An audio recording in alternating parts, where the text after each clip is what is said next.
morning students. Now today we are going to start about chapter 5 forms of business organization 1. मतलब ये आज हम पढ़ेंगे business form of business organisation 1. उसके दो पार्ट है, part 1 and part 2. So first of all हम पढ़ेंगे पार्ट 1. ओके. और उसमें हम फर्स्ट पढ़ेंगे what will you learn in this chapter. तो पहले सोल प्रोप्राइटरशिप आएगी, उसकी मीनिंग, उसकी characteristics, advantages, limitation.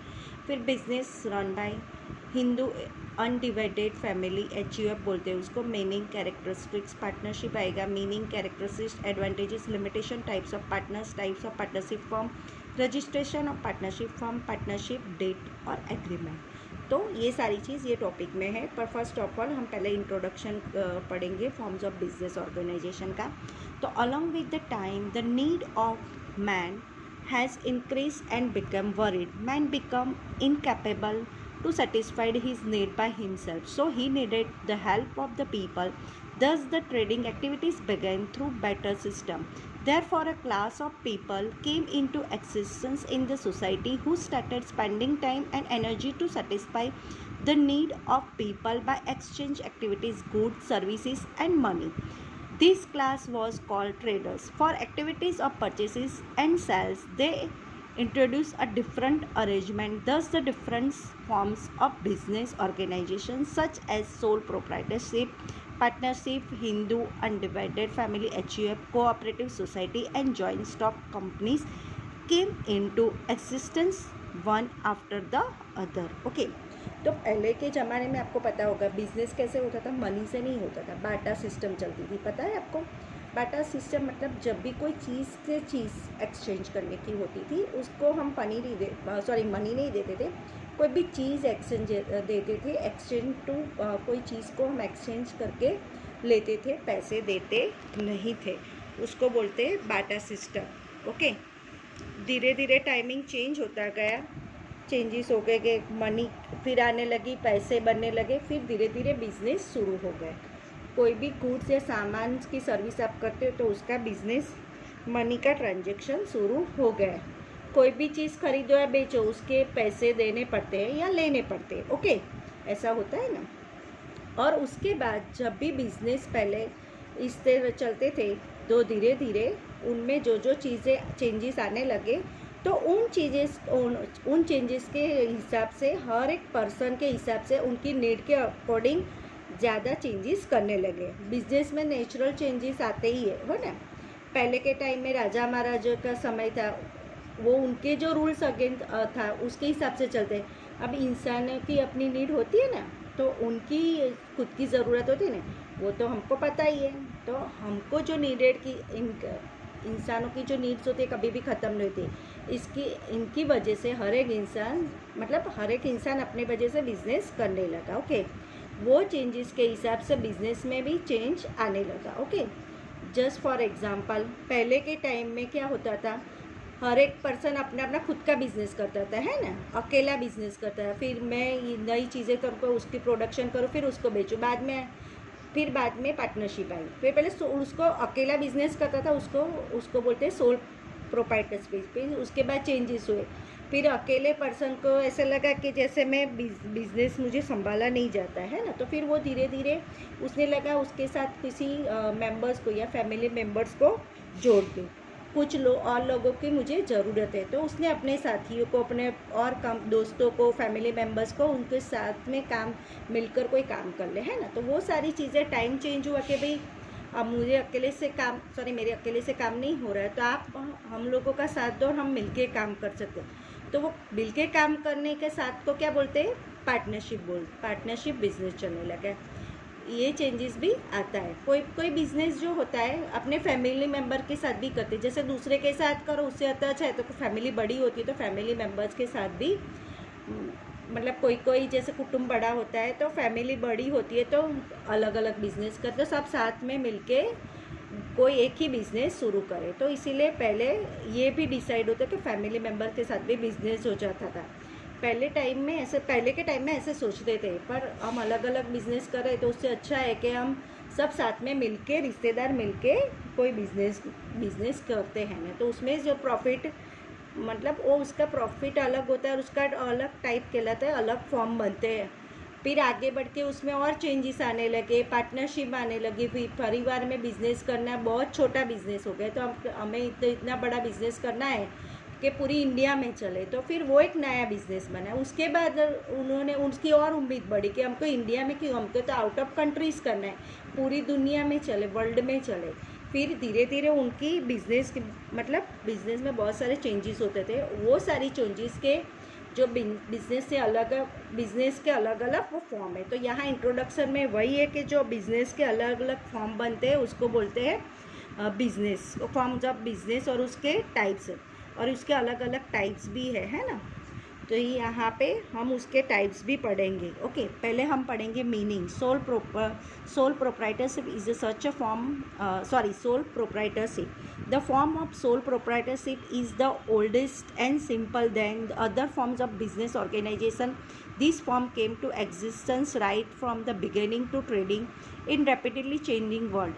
Various form of business came into existence and got development, but this oldest and simple form the system is still in existence. Okay, तो यहाँ पे sole proprietorship आ गई कि खुद का बिजनेस, मतलब वो खुद ही हैंडल करता है सारा बिजनेस, उसी में किसी दूसरे की ज़रूरत नहीं पड़ती। सिंपल देन फॉर्म मतलब खुद का बिजनेस वो खुद ही ऑर्गेनाइज करेगा, सारी चीज़ वो ही लाएगा, ट्रेडिंग भी खुद करेगा, सेलिंग भी खुद करेगा, मतलब सारा चीज़ वो सारा जो भी वेरियस बिजनेस में जो भी लाना जाना जो भी होता है वो ओल्डेस्ट मतलब सिंपल फॉर्म था सिस्टम में।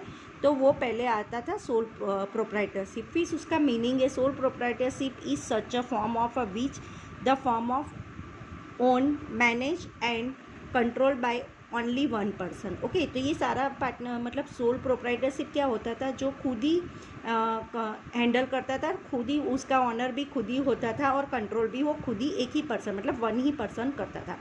Only one person invest capital, starts and developer business and look after the activities of business like purchase, sales and the result of business such as a profit and loss and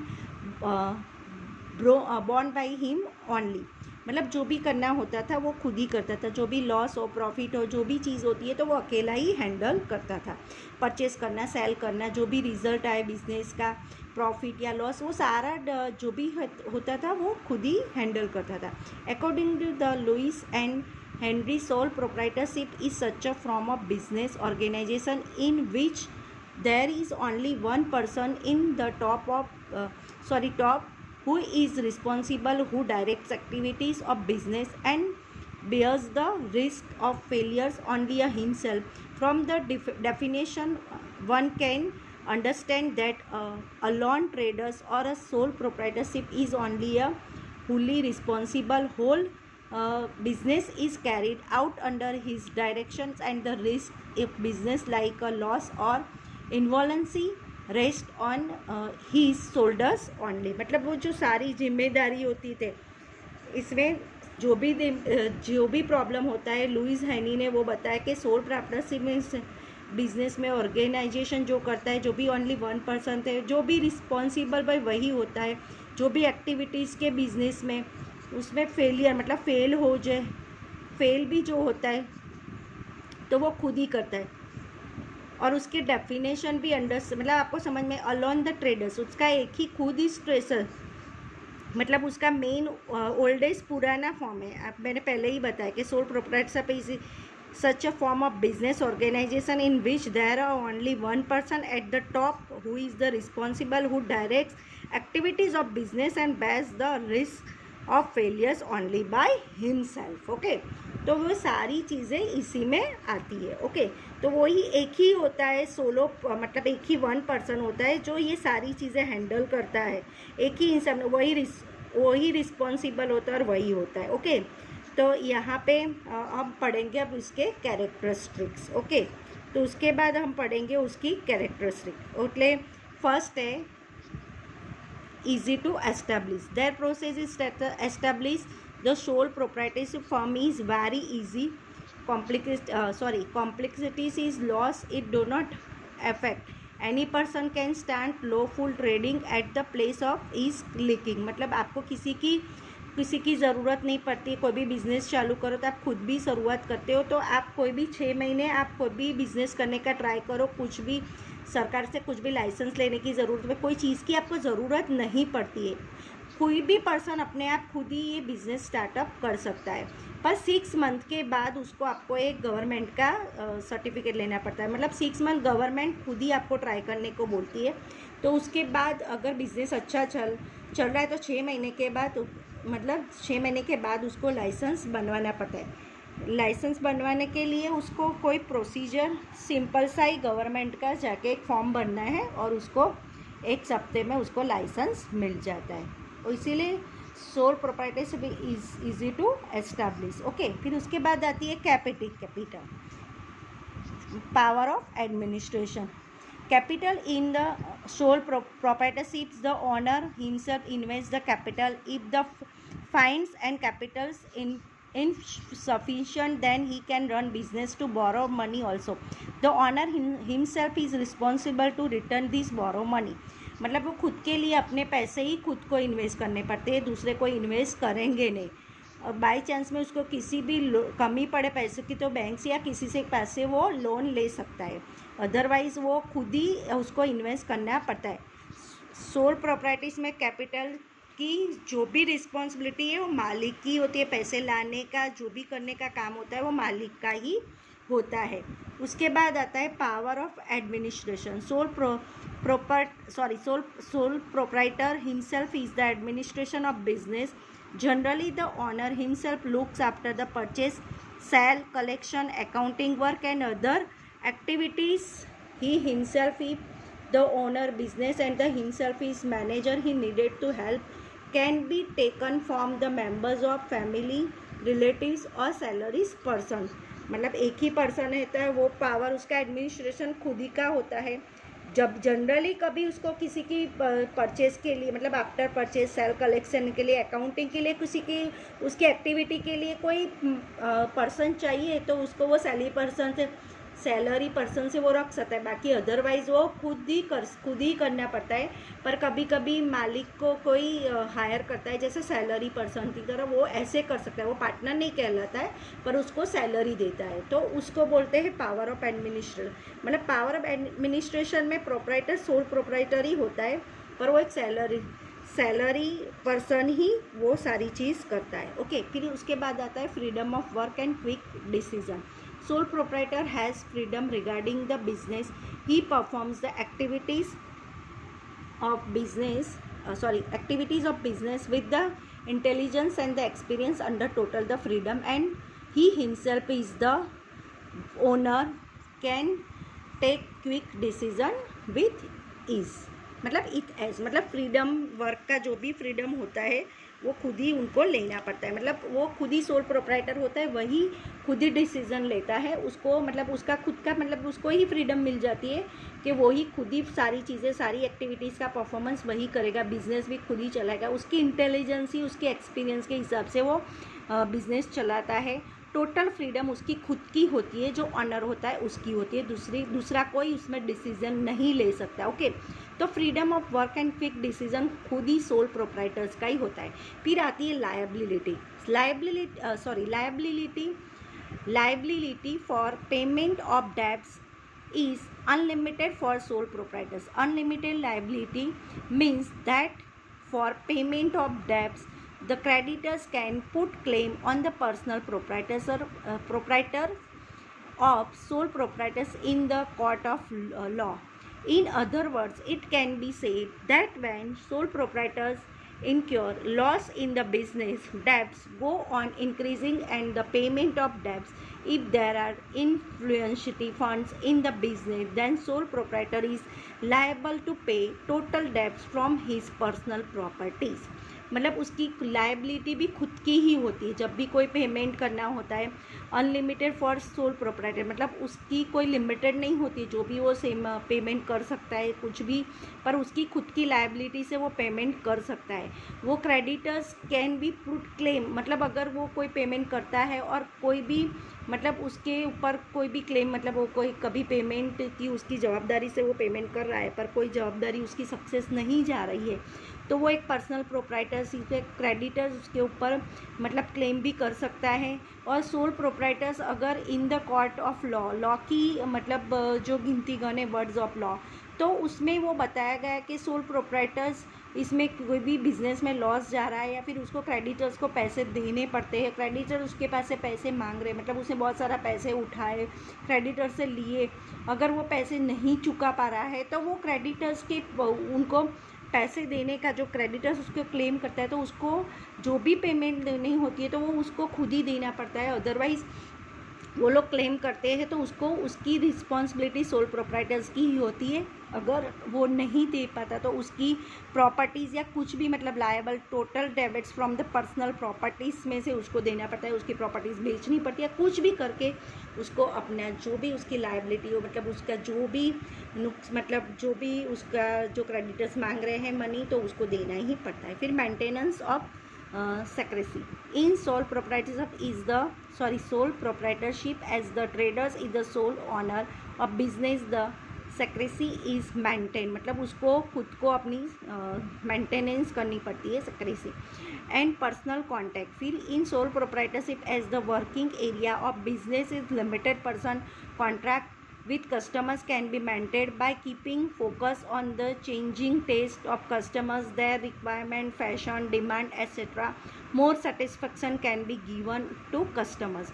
मतलब personal contact भी उसको रखने पड़ते हैं क्योंकि वो sole proprietorship है तो उसका बिजनेस उसको आगे बढ़ाने के लिए आगे वर्क करने के लिए उसको बहुत सारी बिजनेस में अपनी एक limited personal contact with customers के साथ रखने पड़ते हैं, मेंटेन करना पड़ता है, उसको अपने बिजनेस में फोकस रखना पड़ता है, चेंजिंग अलग अलग चेंजिंग करना पड़ता है टेस्ट के हिसाब से, कस्टमर का टेस्ट कैसा है, उसको कौन सी चीज़ की ज़्यादा ज़रूरत है, वो सारी चीज़ें उसको ध्यान में रख के उसको अपना बिजनेस ज़्यादा बढ़ाना है तो वो सारी चीज़ों को भी उसको ध्यान में रखना पड़ता है, उसकी रिक्वायरमेंट को ध्यान में रखता है, आज की फैशन क्या है, अभी डिमांड क्या चल रही है, एक्स्ट्रा न्यू मतलब जो न्यू एडवांटेजेस मतलब न्यू आइडियाज़ लेके उसको अपने बिज़नेस को आगे बढ़ाने के लिए अपने आइडियाज़ ढूंढने पड़ते हैं कि मैं ऐसा करूँगी तो मेरा बिज़नेस आगे बढ़ेगा, मुझे अभी ये फैशन चल रही है तो उसमें मुझे अपनी या जो ज़माने के हिसाब से उसको फैशन में भी इम्प्रूवमेंट करना पड़ेगा, उन डिमांड के हिसाब से उनको अपनी